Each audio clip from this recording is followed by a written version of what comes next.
Welcome back to another technical video. Today we're going to be going through your question, answering it, and hopefully finding that solution. Guys, remember to stay just a little bit crazy like me, and hopefully you find that resolution. Now, let's continue on to the video.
And guys, that's it.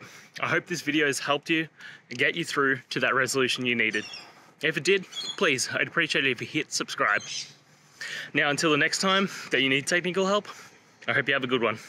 Cheers.